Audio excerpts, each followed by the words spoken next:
Hi Aditi. Hi, Kathakali. It's lovely to have you in our city, and it is wonderful that the Pickle Factory Season 2 is going to be opening with your performance tomorrow on the 1st of November at the GD Birla Sabhagar.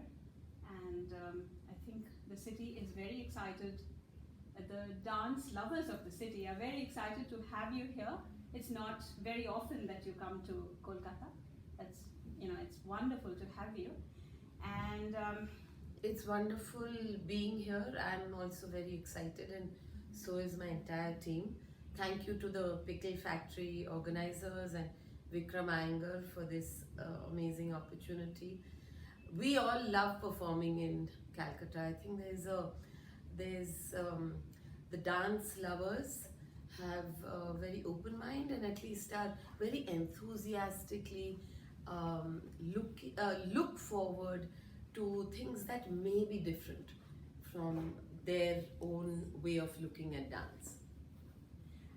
Aditi, do you think the city is very vibrant in terms of culture? Because it used to have this tag of being the cultural capital of the country, but it has, there have been reviews of that tag in the recent past. So what do you have to Well, say exactly as you say, what does a cultural capital mean is when there is a sense of aesthetics and a sense of music and dance and poetry and literature that is part of your growing up experience. So this is very much something that we all over the world have heard about. And yet at times it ebbs. Yeah. However, I've personally had a very good interaction with the audience in Calcutta, and I'm really excited and nervous of the performance tomorrow. But it's always energizing to dance here, and that's, I think, very important. Right, and you did mention that Calcutta was open to new things. So, what exactly has your experience been in that Well, context? most of the work that I have done here, I mean, most of the performances have been my classical work. And as far as my contemporary work is concerned, I think we've only brought a very old piece once. However, what I feel is that Kathak, as you know, has been danced what they say khula dance. And for years I felt that that's very uninteresting for me. It's not something that arouses my curiosity or wonder. And I think wonder is something that needs to be alive at every moment of a performative experience. Because if you're going to hold the audience by their hand and literally drag them along the path, leave nothing to imagination, completely give out every single thing that's information. अब ये देखिए, अब वो देखिए, अब हम इस ताल में कर रहे हैं, अब धा की जगह देखिए, 25 चक्कर देखिए.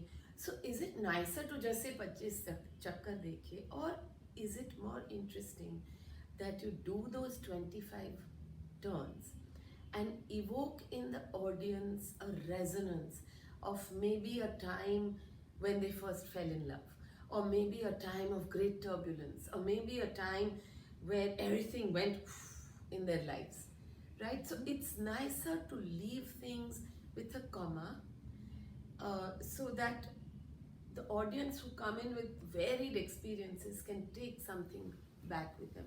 So I feel that, and therefore the work becomes choreographed because it's not khula anymore. And what is extempore lies in a different part of the dance rather than just within the layakari. The typical improvisation The of typical Kathak, improvisation of Kathak, I feel is mistakenly thought of only in layakari.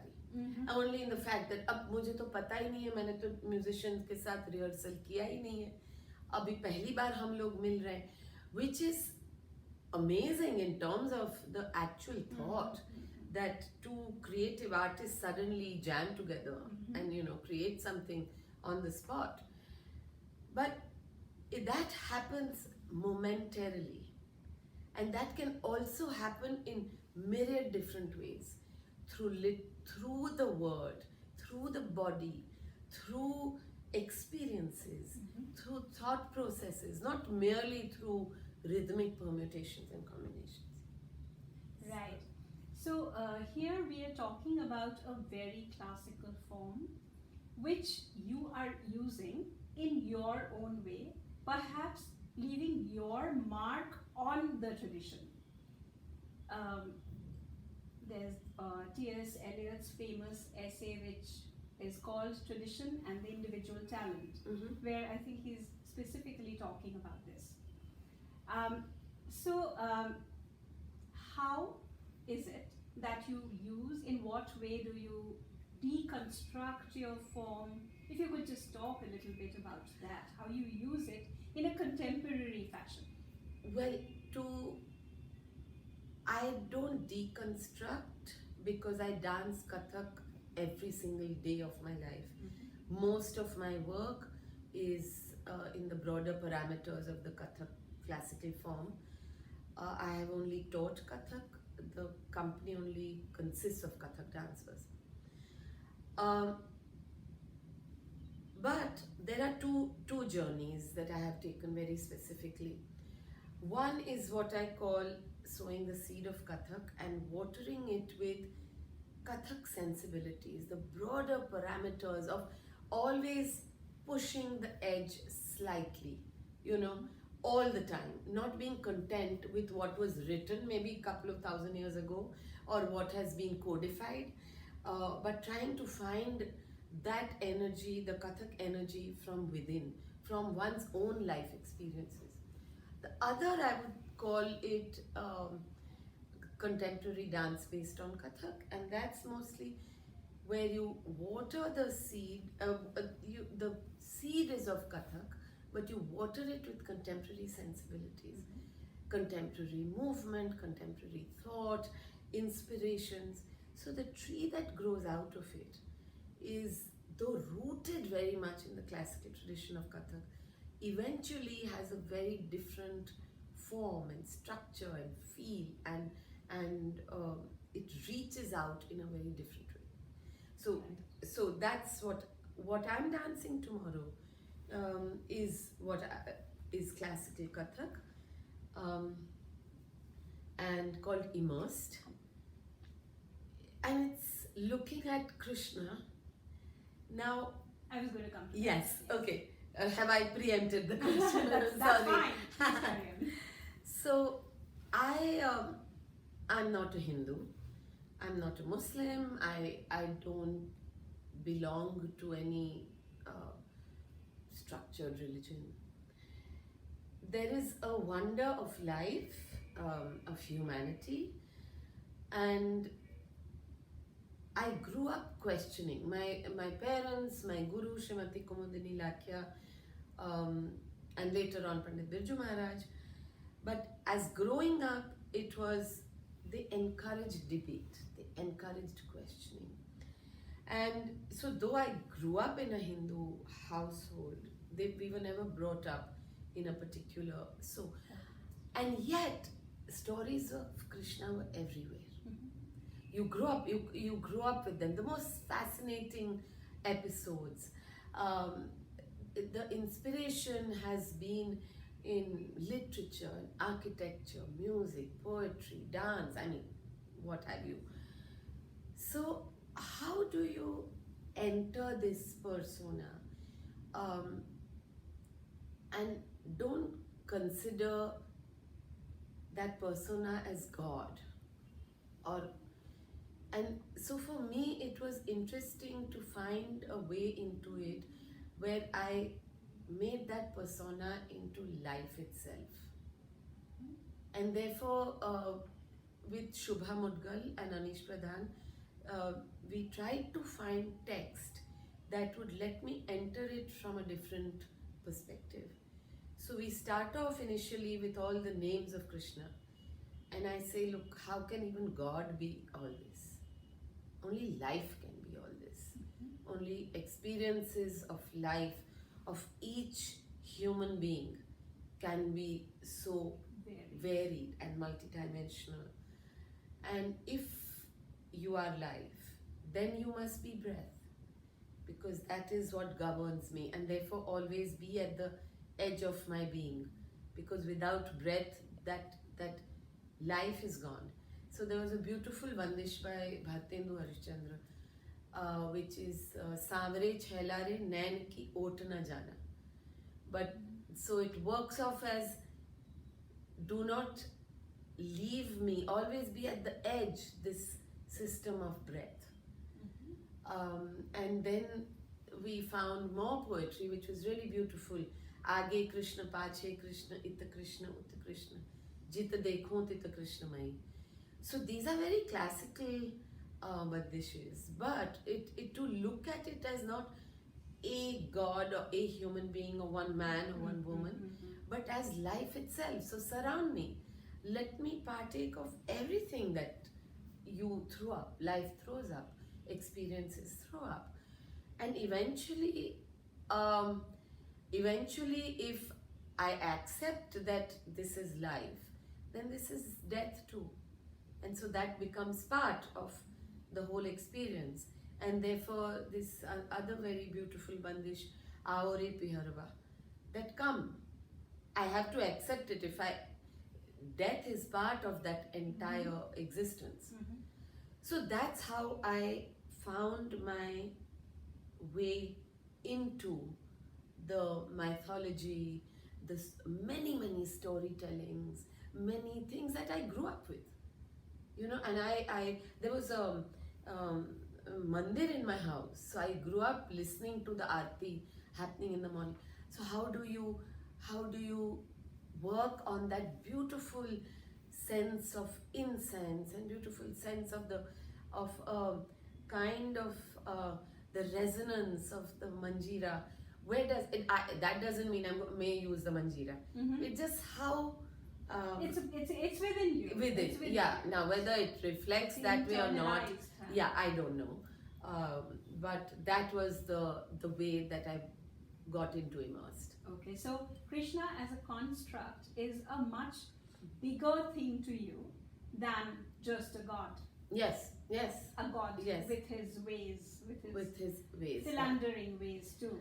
And for that, I think I would like to mention here that, you know, we talk of we talk against how men feel entitled. You know, that they're entitled. There's this sense of entitlement that we can do this. We can, you know, this whole Me Too movement. Now, some of it is inherent in our classical forms. Yeah, and we don't look at that. We celebrate that as classical dancers. And I find that more and more, sometimes without realizing it. I mean, I used to always struggle with categorizing of women, like the Naika, okay, Ashtanaikas. I'm not a satellite. I would love to dress up for a man. I'm sure I may feel jealousy and all these human emotions. But it's not only that this entitled person is in the center of the universe and I'm constantly a rotating satellite, object around it. So growing up, this was always because at home that was not the situation. We were given, as a girl child, I was given equal opportunities as my brother. My guru, Kumiben, did not prescribe to this thing. And yet, the whole classical tradition, there was this, you know, this is what we learned. Ye naika, wo naika. It's beautiful but there is million naikas. I'm not supposed to be boxed into 8. Fit into one. Or some other categories, constantly categorized. Much later, this whole thing of chhed-chhad in Kathak what does that mean? It's frightening now that I look back. Absolutely. And it's frightening, and to be honest, tomorrow the piece has one or two instances of that, and it's because it's so inherent in our so I'm in a way finding ways of there's nothing wrong in flirting as long as it's two ways, but this entitlement, Consensual. yes, and chhed means no is yes. Yes. We are Absolutely. constantly giving that message, you know, that dagar chalat sham kar gaiya. Mere, when I was walking, he stopped my way. When I was, he pulled my dupatta. When it's constantly reinforcing that it's okay to do that. Mhm. We are dancing this constantly, you know, And in a way validating it. validating it, and in a way celebrating it, validating it, adding to the glory of it. So how do we find ways out of it? And honestly, it took a while. I was uncomfortable doing it, but I was uncomfortable doing it because I thought it was I'm talking about my growing up years. I thought it just constantly categorized me, but I didn't think of this entitlement that I, with my own dance, was giving this like a stamp. Yeah, it's On fine. it. On this. Yes, it's okay to do it. On this whole idea. Yeah. It's okay to bother me. I'm going down. I'm going for some work that I do. Filling water. Okay, carrying these heavy pots on my head. That was a work.